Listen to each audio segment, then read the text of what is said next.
misterio comparado con la desaparición del barco Mary Celeste, que, aunque varias veces se ha intentado dar por resuelto, sigue siendo un enigma para muchas personas, en especial para la sociedad australiana. Varias teorías acerca de qué fue lo que en realidad sucedió con el yate Cas-2, por qué apareció en medio de la nada y en dónde está su tripulación, siguen siendo creadas porque hasta la fecha no se tiene una verdad absoluta que demuestre el verdadero paradero de la situación. Bienvenidos a un nuevo episodio. Mi nombre es Angie y cada mes elijo un tema del cual cada semana me pongo a platicar acerca de casos relacionados que se me hayan hecho interesantes. A veces hablo de crimen, misterio, fenómenos sobrenaturales, no siempre, historias interesantes y lo favorito del podcast, conspiraciones. Esta vez hablaremos acerca del yate que fue encontrado en las costas australianas, pero que nunca se supo en dónde quedó su tripulación.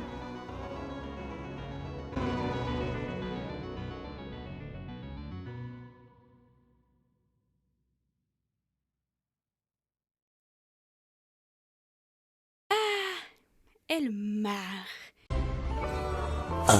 El mar, tan misterioso, tan hermoso, tan mojado. Uno de los lugares con los que más relación amor-odio tengo, porque le tengo miedo. Así es, ya cambiamos de tema y este mes toca hablar acerca de misterios del mar. La razón por la que elegí hablar más en específico como de estos casos es porque me gusta hablar de lo que tengo miedo. Por eso me dedico a esto. Me gusta mucho la playa, sí, y me gusta subirme a botes, y me gusta hacer snorkeling, soy nadadora, yes, todo bien. Pero aún así le tengo muchísimo miedo al lugar que ha sido menos explorado por los seres humanos. No conocemos ni el 10% del océano, así que ustedes me dirán si es un poco excusable el que le tenga tanto miedo y pavor al mar. De hecho, mi miedo creció después de que me puse a investigar temas de los que yo quisiera hablar. Y pues dije, hay que encontrar algo que sea una buena adición al podcast, ¿no? Y yo me puse así, sí. Y encontré varios videos acerca de misterios del mar. En específico me topé con el video de Slightly Sociable que hizo acerca del Cas-2. Y dije, oh yeah, me agrada. Además de que Slightly Sociable, si ustedes también lo conocen por su canal Barely Sociable, hace contenido increíble, excelente, espectacular. Ha hablado de la realidad de Spotify y de cómo se vive en cuanto a artistas, la realidad de la industria de la música, muchísimos temas interesantísimos. Así que Slightly Sociable, vi su video y dije, tal vez pueda hablar del Cas-2. Y aunque sí me dio más miedito el mar, este caso se me hizo más interesante que mi miedo porque hay muchas discrepancias. Y si algo conocemos de este podcast es de que a Angie le gusta estar hablando de las discrepancias que tiene cada investigación de cada caso del que habla. En especial porque nos hace cuestionarnos acerca de la realidad de cada investigación que logramos ver. Además de que aprendí acerca de navegación marítima, algo que jamás en mi vida creí que fuera a hacer. Me llama la atención la aviación, pero la navegación marítima no era algo que estuviera dentro de mis planes, así que aprender acerca de eso fue muy difícil porque está escrito en idioma que yo no entiendo. Yo necesito que le bajen 3 rayitas para que yo le pueda entender de una manera adecuada. Así que lo que aprendí voy a tratar de explicárselos para que sea un poco más sencillo entender el tema del día de hoy.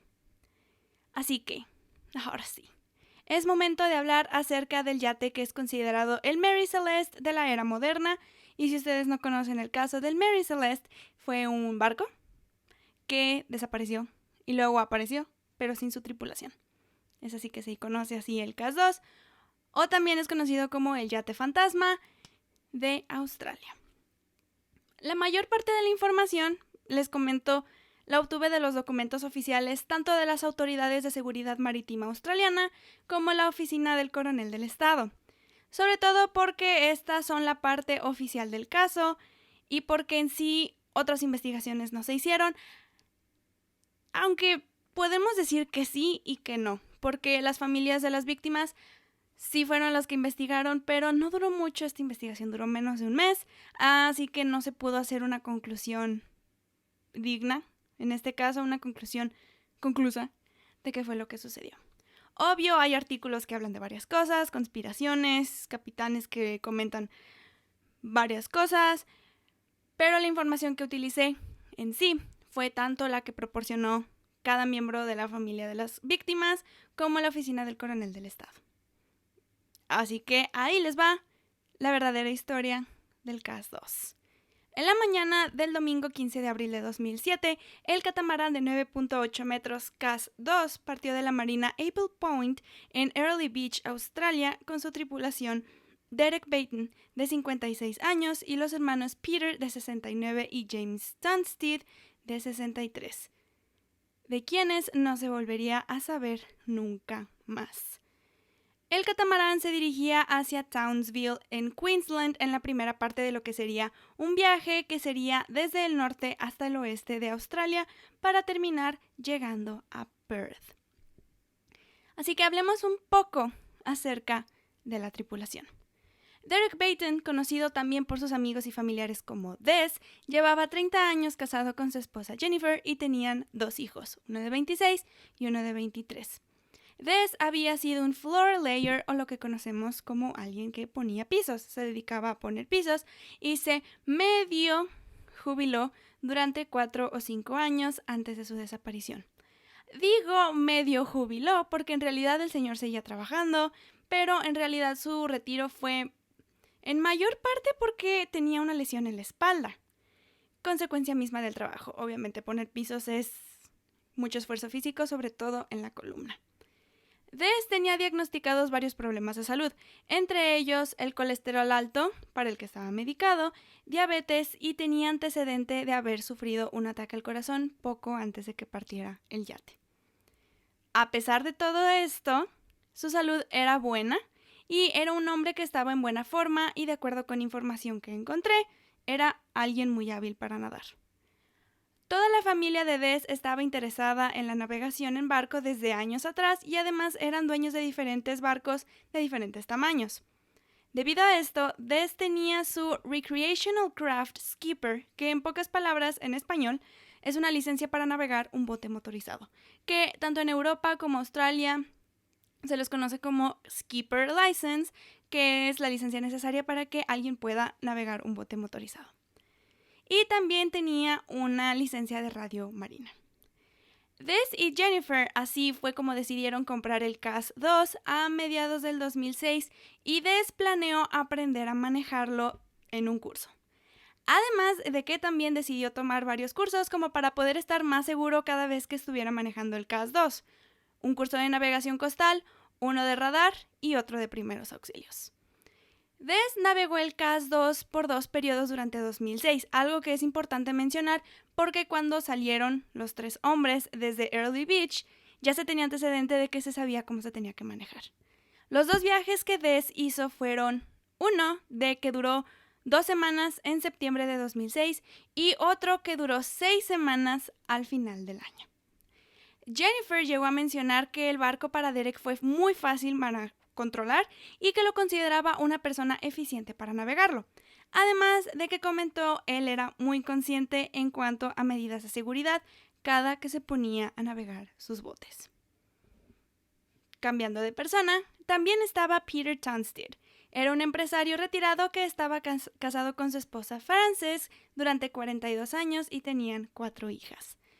Peter tomaba medicamentos para controlar su colesterol y su presión arterial alta, pero de acuerdo con reportes oficiales que llegaron a salir, era un hombre que estaba en forma para su edad por el hábito que tenía de salir a extendidos paseos en bicicleta. Peter, de hecho, fue a una revisión habitual con su médico antes de navegar y este le comentó que no tenía ningún problema de salud que le pudiera impedir estar en el mar. Y aunque Peter sabía nadar, era una actividad que él prefería no hacer. Aún así, él se preparó para el viaje tomando también cursos como Des lo hizo, tanto de navegación como de primeros auxilios, obteniendo él mismo una licencia de bote recreacional, además de estar entrenado para crear mapeo marítimo. Y por último tenemos a James Stanstead, que era conocido como Jim o Jimmy para sus amigos. Él estaba casado con su esposa Marjorie desde 1963 y tenían 5 hijos juntos. Era un trailero independiente que había tenido también, igual que su hermano Peter, una revisión médica semanas antes de que partiera el CAS-2, como requisito para él también poder renovar su licencia de camionero de carga pesada. James sufría de una enfermedad crónica degenerativa en su cadera que lo hacía cojear en ocasiones, pero era una persona joven, activa, que llegó a jugar fútbol de manera competitiva cuando era joven y luego también se dedicó a jugar tenis. Jim tenía experiencia marítima porque por un tiempo fue un marinero activo en carreras de esquife. Y en general les puedo decir que los tres hombres eran considerados de familia y trabajadores, además de que tenían un fuerte vínculo con los que los rodeaban, de acuerdo con diferentes testimonios que se llegaron a dar después de su desaparición. Ahora que conocemos antecedentes acerca de cada uno de los miembros de la tripulación, hablemos acerca de cómo fue que nació el viaje en el CAS-2. Todo inició en 2003, y esto fue cuando Des y su esposa Jennifer se mudaron a Perth, a South Yonderup, donde conocieron a la familia de Peter Tunstead y se volvieron amigos. Debido a que Des era en el momento en el que se encontraba con su medio retiro, socializaba mucho con Peter cuando Jennifer se encontraba trabajando. Y después de la compra del CAS-2, o sea en 2006, Peter y Des obviamente concentraron sus temas de conversación alrededor del bote y los planes que tenía Des de navegarlo hacia el oeste de Australia. Inicialmente, el plan que tenía Des de navegar este yate estaba siendo organizado entre él y su esposa Jennifer, pero después de que habían estado en un crucero durante un periodo de tiempo extendido durante Navidad, pues estaban reconsiderando la propuesta. La razón principal de por qué se estaba reconsiderando esto era porque les preocupaba, tanto a Des como a Jennifer, que uno de los dos se llegara a enfermar y la sobrecarga recayera solamente en uno de ellos, lo que significaba que en algún momento Jennifer tendría que navegar el yate sola, algo que ella no entendía al 100%. Jennifer y Des fue así como decidieron mejor pedir a Peter que preparara el viaje junto con su hermano Jimmy y con Des para que los tres pudieran hacer este viaje que Des tenía súper planeado. Pero hablando sobre los preparativos y la compra del yate, hablemos un poco acerca de este yate. Fue construido en 1989 con fibra de vidrio, midiendo en total 10.6 metros, 5.2 de largo y 1.2 de alto. Todo estaba normal en su construcción, pero se puede decir que el único defecto que podría ser significante para la tripulación era la corrosión que tenía el cable que liberaba y aseguraba la propulsión de la popa.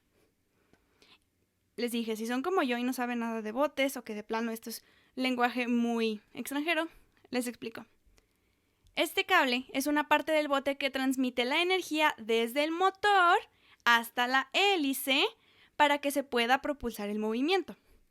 Crea un pivote desde los lados, conocidos como los hulls, y pueden llegar a reducir el arrastre cuando el motor no está navegando. Para que no se esté yendo el motor o si está en neutro y para que no se esté moviendo y no se lo estén llevando las olas, eso es lo que hace este cable. La corrosión que tenía lo asegura en una posición de bloqueo. Entonces, sugiere que tal vez esto pueda subir bajo máxima potencia cuando se tenga el control, cuando el bote esté en reversa. La corrosión, en este caso, comprometería la habilidad del bote de poder entrar en reversa y que el motor se usara para poder detener la aceleración hacia adelante. Entonces, una vez más, si se encontraba en neutro el bote y el arrastre era lo que prevenía, o este cable prevenía este arrastre, la corrosión hacía que fuera más difícil para la tripulación poder hacer estos cambios. Así que, ese era el único problema o el único pero que tenía el CAS-2 al momento de que Des lo compró. Ya sabemos un poco acerca de los antecedentes del barco, así que regresemos a hablar de la planeación del viaje. Todo inició oficialmente el 11 de abril de 2007, cuando los tres hombres tomaron un vuelo hasta Hamilton Island y luego tomaron un ferry a Shute Harbor en tierra firme y finalmente pidieron un aventón al yate a un trabajador de la marina local. Los tres hicieron comentarios sobre cómo no eran exactamente buenos para manejar esto, no eran buenos marineros, y pues Peter Tunstead también comentó que tenía una limitada habilidad para poder nadar. Probablemente lo hicieron de broma, pero los tres tenían conocimiento acerca de cada una de sus limitaciones. El 12 y 13 de abril de 2007, estamos hablando 2 días antes de que zarparan, pasaron 2 días llenando el bote de provisiones y algo que no fue sencillo para ellos porque el barco estaba amarrado directamente al puerto. No estaba amarrado al muelle, algo que también les estaba provocando problemas porque el yate se columpiaba mucho y era difícil llenarlo de combustible.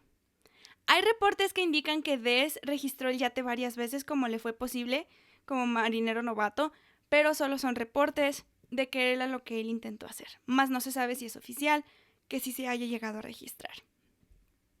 Los hombres les comentaron, de hecho, a sus familias que esperaban que pues el viaje les llevara alrededor de 2 a 3 días para llegar a Townsville y que probablemente no llegarían a tener cobertura telefónica durante toda la ruta. Algo que es entendible porque estás en medio del mar, no hay cables, no hay señal, así que se comprende. El 14 de abril de 2007, un día antes, el yate partió desde Shute Harbor alrededor de las 10 de la mañana. Un testigo, de hecho, dijo que las defensas del bote todavía estaban sobre la borda, en lugar de estar guardadas como era esperado cuando un bote partía. Las defensas son como...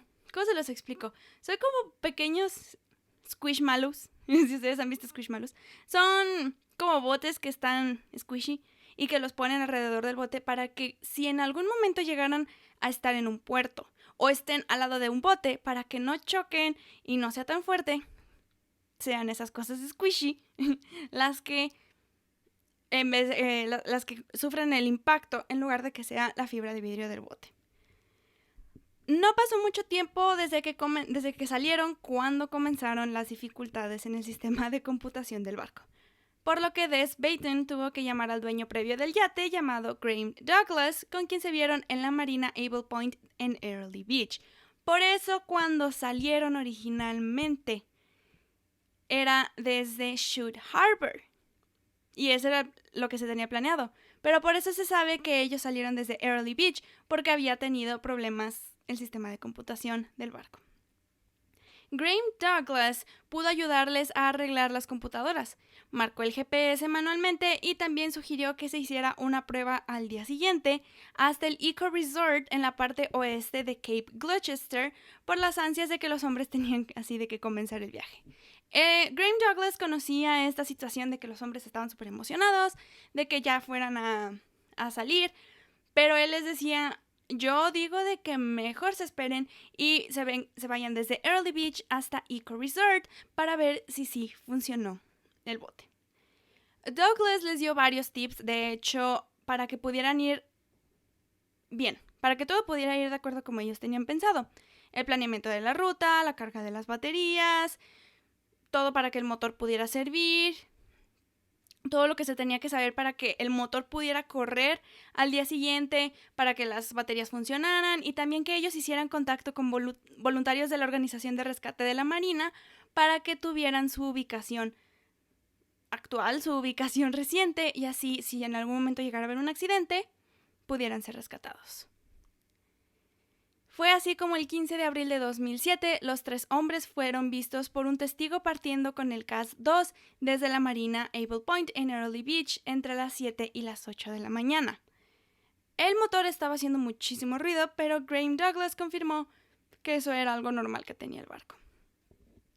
A las 9:30 de la mañana, hora Whitsundays, que es la 8:30 hora de Perth, que era de donde ellos estaban saliendo, o de donde ellos eran, Peter recibió una llamada de su esposa Frances por medio del teléfono de Jim y él le comentó que todo iba de acuerdo con el plan, junto a Derek y junto a su hermano, demostrando también tener buen espíritu, tener todo ese optimismo de que iba a salir bien su viaje, y hasta estaban haciendo chistes, estaban bromeando, se estaban burlando del pie lesionado de Peter.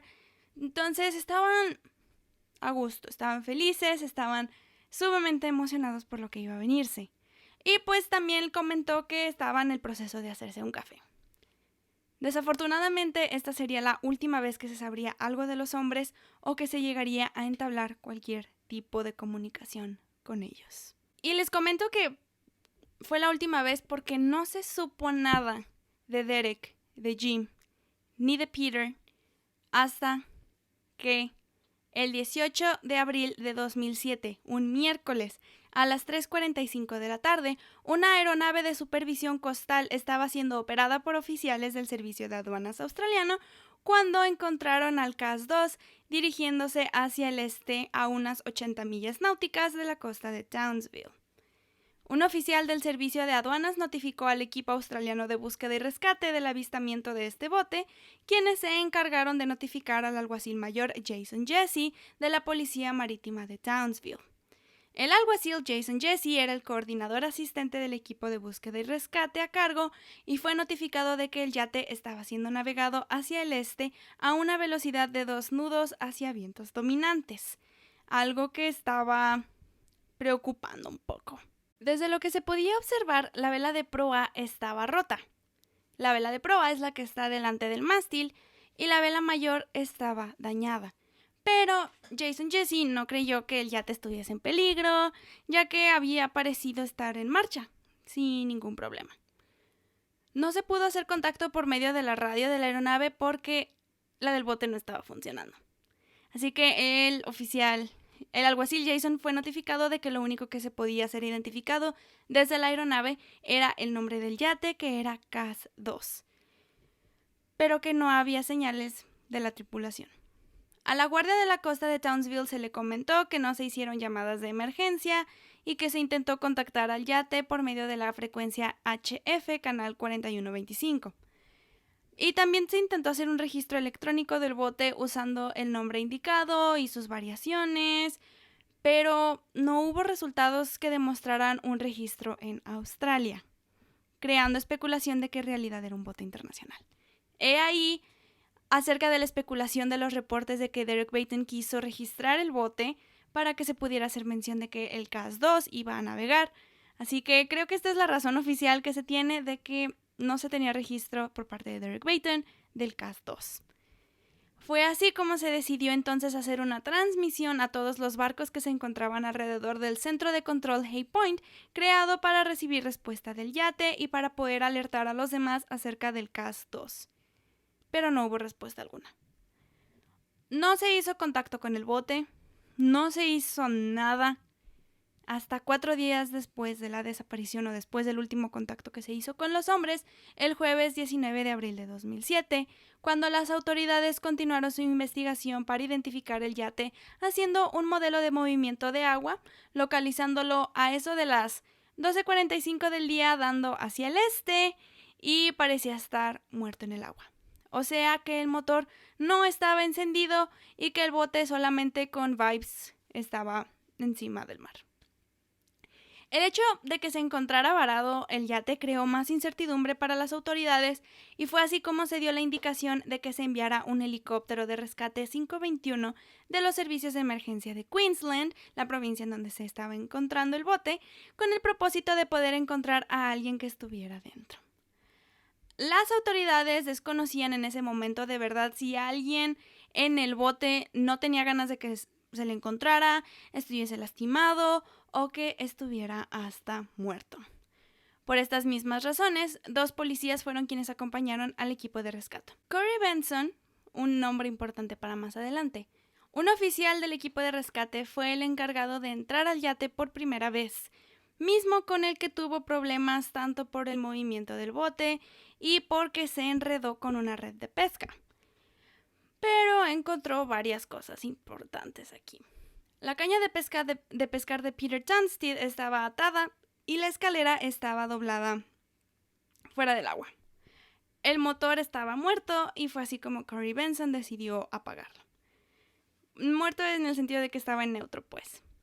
Luego entró al camarote y se encontró un poquito inquieto porque pues no sabía si había alguien allá adentro, no sabía qué se iba a encontrar, pero lo único que pudo ver fue un periódico con la fecha del 15 de abril de 2007 y evidencia de que los hombres habían dormido en sus literas. Fuera de eso, no había nada fuera de lo usual. En la cubierta del catamarán encontró una taza azul que parecía contener té o café, de lo que podemos deducir de la última llamada que hicieron los hombres. Tal vez era café. En la cubierta de la proa, al lado del estribor, estaba abierto. y había una cuerda al lado. Esta cuerda era la del ancla secundaria y no estaba atada a algo y tampoco se encontraba enrollada, dando señal de que tal vez se intentó utilizar, pero al final siempre no. Y aunque se intentó investigar o se investigó en este caso todo lo que se encontraba en el catamarán, no había señal alguna de la tripulación. El número de serie del barco se pudo detectar con los aviones que estaban alrededor y fue enviado al coordinador de la misión de búsqueda y rescate, el sargento Glenn Lawrence, quien confirmó por medio de la policía marítima de Whitsunday y Graham Douglas la identidad de los 3 hombres, su salida y su ruta que tenían planeada. Sin embargo, existe evidencia dentro del reporte oficial que el barco fue visto muchísimo antes de su desaparición, además de cada uno de sus movimientos y una cámara de video que tenía distintos videos grabados y narrados por el mismísimo James Tunstead alrededor de las 8:05 de la mañana hora Perth, que en realidad eran las 10:05 hora local del 15 de abril. En este video se pueden ver varias cosas. Derek Baton es visto en el timón con una taza azul de café al lado de él, probando una vez más que era cierta esta pequeña cosa que dijeron los hombres en la llamada acerca del café. Peter Tunstead es visto sentado en la escalera de popa a babor, o sea, de atrás a izquierda, mientras estaba pescando. Los cables de seguridad se ven desconectados en ambos lados, dando paso a que hubiera acceso por medio de la popa en las esloras. La vela conocida como foque del yate estaba posicionada a babor, o sea, hacia la izquierda, manteniéndose abierto por un espacio que corría del mástil hasta el puño de la escota. No se preocupen, tanto en la galería de imágenes, si nada más están escuchando el episodio, como en el video va a haber una foto de un bote en el que ustedes pueden ver cada uno de esos señalamientos. No se apuren. La vela mayor también había sido movida y estaba situada a estribor, hacia la derecha. Y una cuerda blanca se vio detrás del bote. Pero también en el video se puede ver cómo el motor no está funcionando. Pero el dueño anterior, Graham Douglas, dijo que podía ver la estela o el rastro que deja un bote en el mar. Ahí les va. Se ve en el video, o se escucha en el video en este sentido, que no funciona el motor, no se escucha el motor. Pero Graham Douglas dice, yo puedo ver la estela. Yo puedo ver el rastro que está dejando el mismo yate en el mar entre las esloras, o sea, entre la longitud o lo que mide el yate, e indicaba que la vela no había sido izada. Así que de algún modo el yate sí se estaba moviendo, porque estaba dejando una estela. Las defensas pueden ser vistas colgando de los rieles de seguridad en ambos lados del barco. Una vez más, bajaron las defensas. Y la cámara después es planeada a 360 grados, mostrando las islas que iban a permitir el posicionamiento del bote con un grado mayor de precisión. Ninguno de los hombres en el video se ve que esté usando algún chaleco salvavidas. Y eso es todo lo que se ve como exactamente para conocer el contexto en el que estaban los hombres. Pero no nada más existía esta evidencia, afortunadamente, sino que había testigos que hablaran acerca de que pudieron haber visto, en este caso, el yate moviéndose en diferentes direcciones.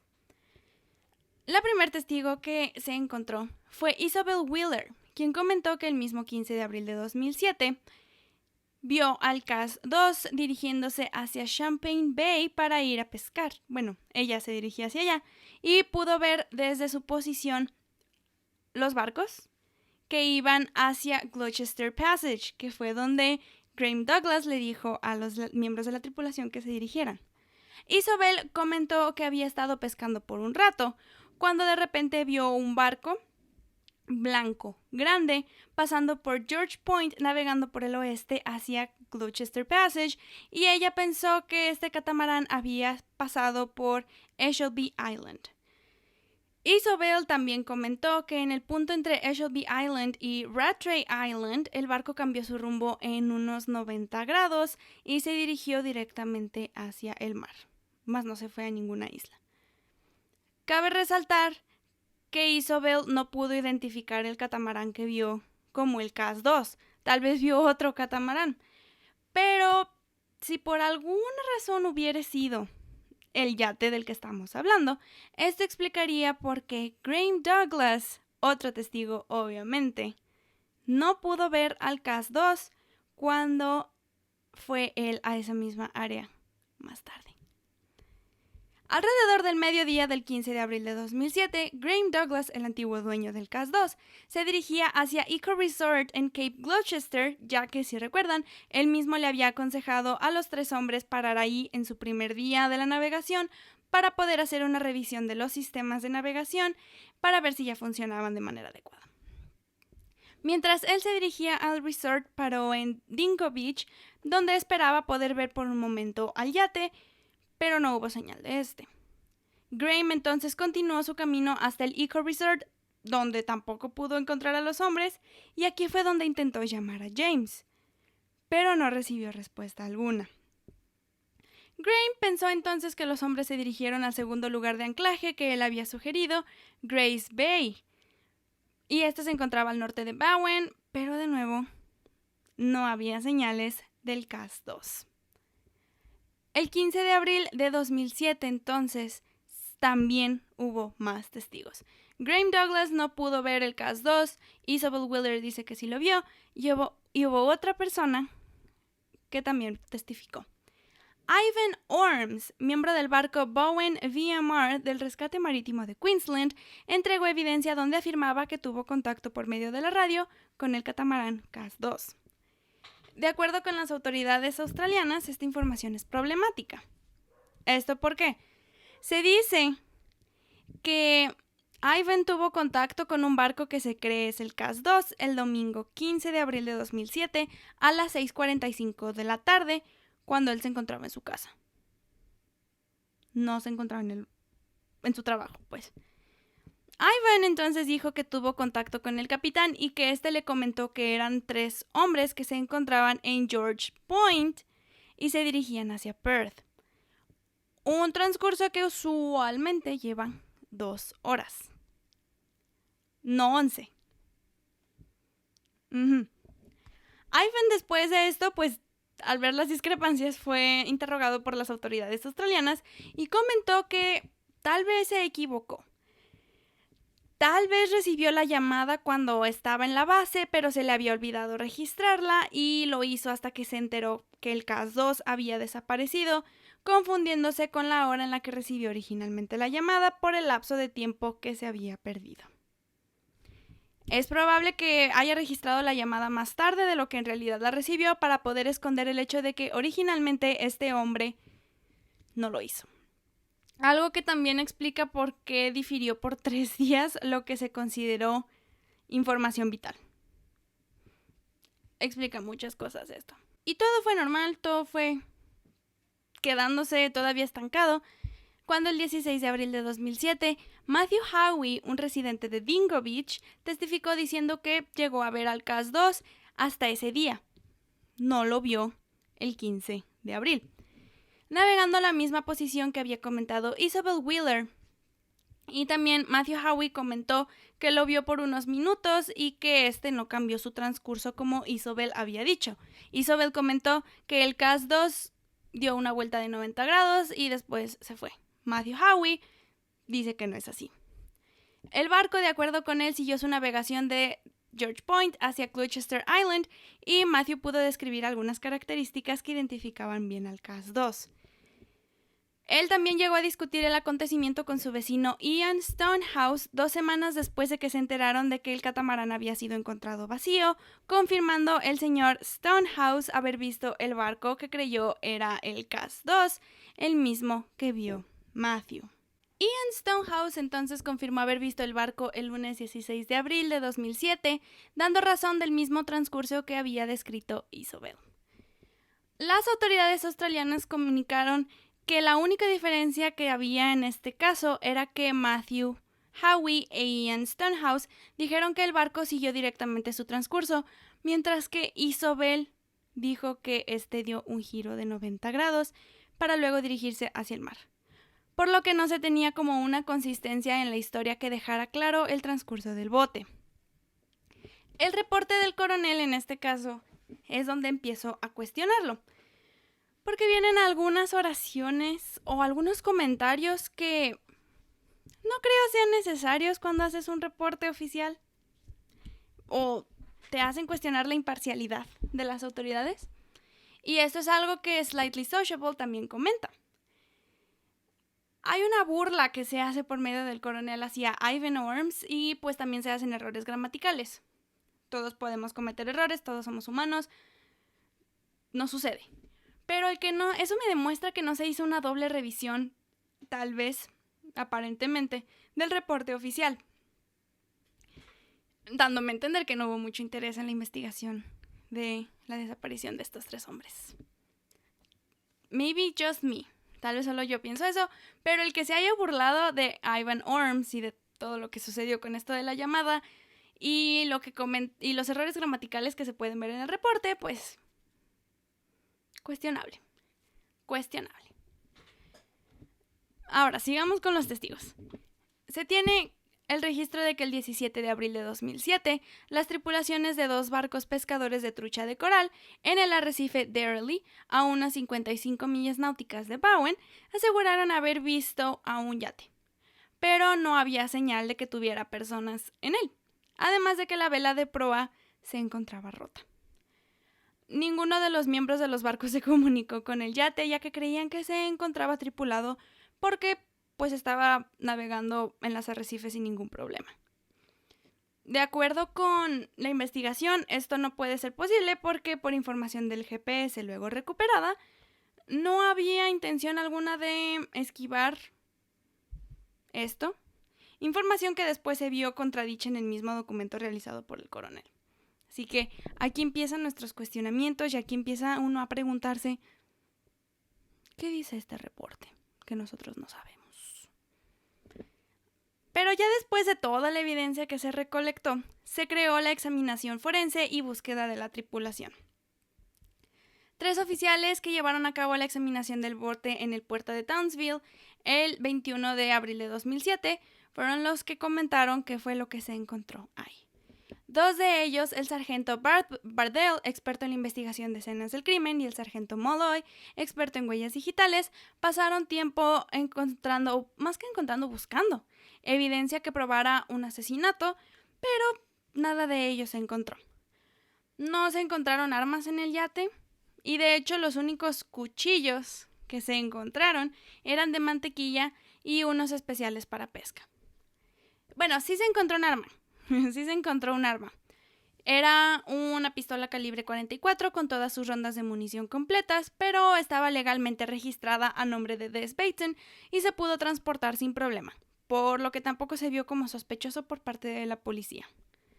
El sargento Molloy dijo que no había señales de que alguien desconocido a los 3 hombres hubiera podido subirse al yate y los hubiera atacado. No, y además se ve que ninguno de los objetos que se encontraban en el yate fueran movidos más que cuando se remolcó. O sea, cuando remolcaron el yate sí se movieron algunas cosas, pero eso fue lo único que se pudo obtener.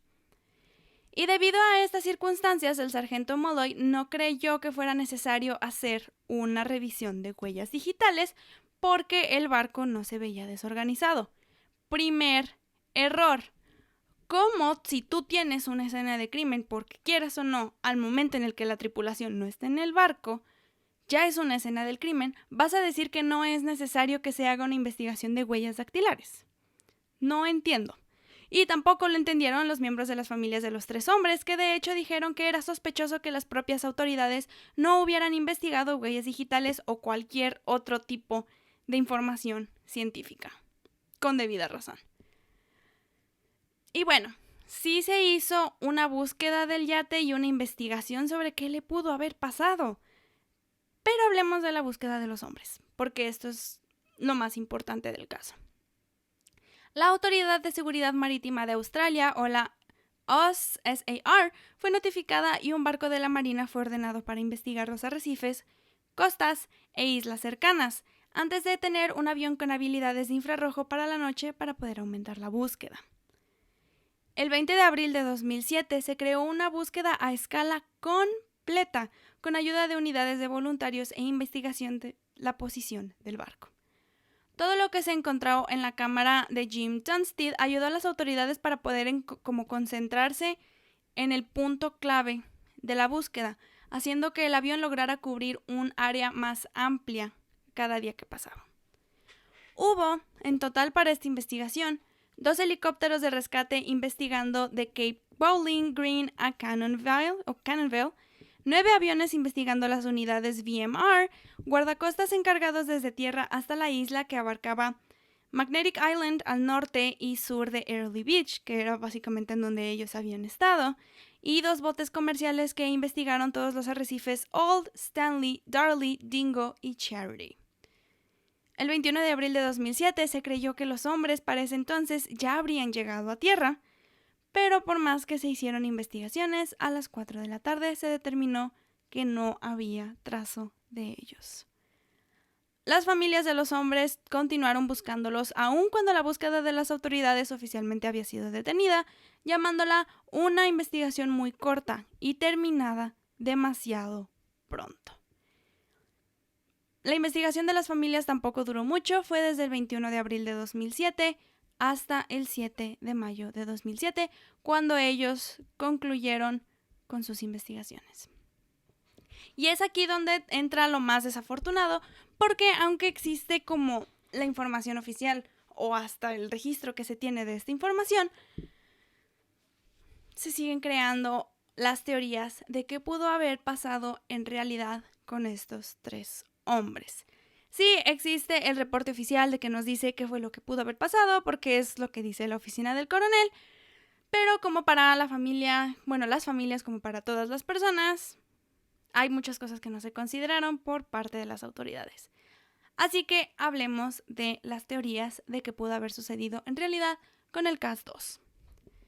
La teoría oficial o el reporte oficial del coronel a cargo del caso concluyó que sin duda alguna estaba seguro de que los 3 hombres habían muerto. Esto ya que después de haber sido utilizados diferentes recursos, no se creía que Derek, Peter y James, por la edad que tenían, hubieran hecho algo para poder conspirar en desaparecer. De acuerdo con el coronel, no hay una circunstancia definitiva que determine la razón por la cual las muertes hayan ocurrido, pero se puede deducir por medio del video que se encontró en el yate algo que pudo haber sucedido. El 15 de abril de 2007, a las 10:05 de la mañana, los 3 hombres estaban navegando por George Point y alrededor de como 1 hora después, las cosas cambiaron. El coronel comenta que probablemente retiraron la cuerda de pesca que estaba detrás del bote y pues estaba enredada, que dejaron en el locker, tal vez para que se secara. Algo que hizo James fue que se quitó su playera y sus lentes, dejándolos en el asiento trasero del bote. Y una explicación obvia que comenta el coronel es que o James o Peter se cayó del yate tratando de recuperar el cebo que se les había caído cuando estaban pescando y convirtiendo esto en una maniobra peligrosa porque una vez cayéndose sería, de acuerdo con el coronel, casi imposible regresar al bote. Fue entonces cuando, de acuerdo con la teoría que creó el coronel de que uno de los 2 se cayó, desencendió el motor y soltó las velas antes de que pudiera dar la vuelta e ir de regreso por Peter y James. Mientras el yate estaba comenzando a navegar junto al viento, cualquier tipo de desviación que se pudiera generar hizo que Des dejara el timón, resultando en movimiento descontrolado. Este movimiento pudo haber movido las velas y fácilmente haber tirado entonces a Des. Pero ahí les va, algo que me puso a pensar a mí. Tanto en el video de Slightly Sociable como en Reddit, I know, no es como que Reddit sea una fuente muy confiable, pero encontré algunas cosas que tal vez suenan no tan desquiciadas como todo lo que se puede encontrar en Reddit acerca de navegación. Así que ahí les va, cosas sospechosas acerca de esta teoría, acerca de cómo uno de los hombres se cayó y luego el otro encendió el motor para ir por ellos. Esto es del usuario Eastern Guy en el subreddit Sailing. Aquí se habla, esta persona comenta de cómo no se usó el salvavidas para recoger a uno de los hombres, en este caso de si ellos hubieran caído. Y luego, como es una persona que se dedica a navegar, comentó que no hay necesidad de que se suelten velas para volver a ir por un hombre que está en el agua. La pregunta que esta persona se hace es ¿por qué se dejaría de invertir tiempo en controlar y asegurar la cabina para soltar una vela de una manera innecesaria? Encender el motor estuvo bien para tener un poco más de control del yate, pero dejar la parte esencial del aseguramiento no tiene sentido. Más porque se pierde, algo que para el Redditor esto es extraño. Y también comenta que lo que va con la vela, lo que va con que la vela se haya roto, pues pudo haber sido por el viento. No necesariamente una conspiración como lo quiere hacer ver la gente. Pero lo más extraño de esto es que no se haya utilizado un salvavidas, algo que hace cuestionar como la teoría oficial del coronel. Hay más cosas que no cuadran con este Redditor y que también comenta, pero les dejo el link en la descripción de YouTube y les dejo el link también en el Linktree que tienen que checar porque cada semana se actualiza, así que chequen el Linktree si ustedes quieren saber más acerca de este post y de cómo este navegador comenta que algunas cosas de esta teoría no tienen sentido. Pero pasando a la segunda teoría, es la del naufragio. Existe una teoría que dice que probablemente Derek, James y Peter quedaron atrapados en un tramo de arena, que es donde estás en el mar y de la nada ves arena y luego vuelves a ver mar. Es algo así. Esto en un lugar cerca de George Point. Se cree que accidentalmente durante el intento de querer sacar el yate de ahí, lo hicieron de una manera muy rápida y pues el yate siguió su camino y los 3 hombres no pudieron como subirse una vez más y por eso quedaron varados, dejando en claro que tiene sentido que se haya encontrado en neutral la palanca de velocidades. Pero existe una tercera teoría, que es la que habla que algún tercero estuvo envuelto en la desaparición de los 3 hombres. De acuerdo con fuentes oficiales, no hay evidencia clara de que algún tercero hubiese estado involucrado, para empezar. Pero luego se dice que las autoridades no creen que voluntariamente Derek, James y Peter hayan dejado el yate a la mitad del océano o que de una manera violenta los hayan bajado. Esto porque no se vio ningún tipo de manipulación por parte de terceros en el bote. Pero no podemos estar seguros de eso. ¿Por qué? Porque no hay un estudio de huellas dactilares. Las familias de los 3 hombres cuestionaron la veracidad de las examinaciones forenses y la manera en que la posibilidad de llevar la investigación a cabo de que hubiera un tipo de intervención de terceros no se hizo de la manera adecuada para ellos. Confirmar que hubo algún tipo de interferencia no se puede hacer debido a que, aunque las defensas habían sido colgadas, en indicación de que se estaban acercando a algún otro bote, que es lo que les decía, por eso se bajan las defensas o esas cosas squishy, para que si llegan a chocar, choquen eso y no choquen la fibra de vidrio de cada bote. Daba indicación de que se estaban acercando al bote, estaba acercándose con el dinero, que no se había hecho nada, y el equipo como las computadoras fueron encontrados a bordo del yate, no fueron robadas, desclasificando entonces o descalificando así cualquier tipo de robo. Algo que hace notar las personas es que las defensas usualmente se suelen dejar sueltas por mera razón de que se olvidó levantarlas, no porque estuvieran acercándose necesariamente a otro bote. Y también es importante notar que si el clima hubiera sido un indicador de la desaparición, el yate habría tenido que haber estado en una condición sumamente distinta. Las velas no nada más se tuvieron que haber estado diferentes, sino todo el bote tuvo que haber estado distinto. Y de nuevo, algo que tanto en el video de Slightly Sociable como en Reddit, como a mí, llama la atención, es el estado en el que se encontraban los cuchillos del bote, ya que Corey Benson, el buzo que entró por primera vez, dijo, citando, «No sabía si alguien iba a salir de la alacena y me atacaría con un cuchillo. Vi todos los cuchillos en el piso, pero no vi sangre, y pensé, ¿pero qué?» Pero en el informe oficial se dijo que no había cuchillos en el suelo, sino 3 cuchillos para untar mantequilla, y que lo que había dicho Corey Benson solamente había sido interpretado de manera inadecuada por los medios de comunicación. Así que, una vez más, inconsistencias dentro de la investigación del coronel del estado. Una vez más. Al final de cuentas, sigue habiendo varias cosas que no quedan claras acerca de la investigación porque 1. No se hicieron bien, 2. No se hicieron unas examinaciones forenses adecuadas que se deben de hacer de acuerdo con protocolo Y 3, no existe una conclusión adecuada porque no existe como un cierre de qué fue lo que pasó. El reporte oficial concluyó que los 3 hombres llegaron a morir en el océano en George Point, Queensland, el 15 de abril de 2007. Algo que no cuadra es que no se hizo más investigación forense, una vez más, sobre las pertenencias que se encontraron en el yate. Pero es cierto que la tripulación que se subió, o sea, todos los buzos que subieron a investigar el yate, pudieron haber tocado todo. Y eso pudo haber comprometido los resultados que se pudieron haber obtenido de la investigación. Y aunque hay una resolución oficial, quedan muchas dudas sobre qué pudo haber sucedido en realidad del paradero de la tripulación del CAS-2. Las familias de Peter, Jim y Des no estuvieron de acuerdo con el reporte oficial, con verdadera razón. Y aunque lo más reciente que existe es un capitán comentando que todo fue un accidente, sigue y seguirá siendo esto un misterio si no se tiene una investigación adecuada para poder hablar acerca de qué fue lo que pasó.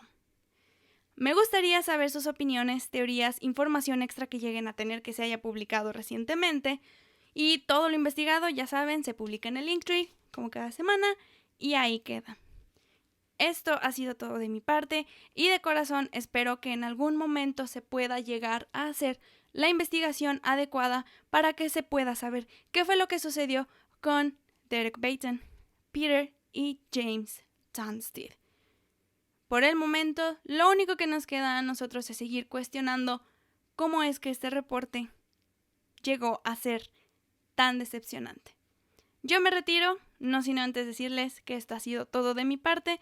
Espero les haya agradado esta historia acerca de este yate fantasma y de cómo no se sabe nada de su tripulación y de cómo es necesario que sigamos nosotros haciendo nuestras investigaciones. Nos vemos y escuchamos la siguiente semana. No olviden que están todas las redes sociales del podcast. Si gustan enviarnos información extra, si gustan hablar de algún caso o si gustan solicitar algún caso, en @cdexpedientes en todos lados. O si gustan seguirme a mí o gustan contactarme directamente a mí, @Angie_Van. Gracias por escuchar esta semana o por ver desde donde ustedes lo hagan. Nos vemos y escuchamos con el siguiente tema de Misterios del Mar. Hasta entonces. Adiós.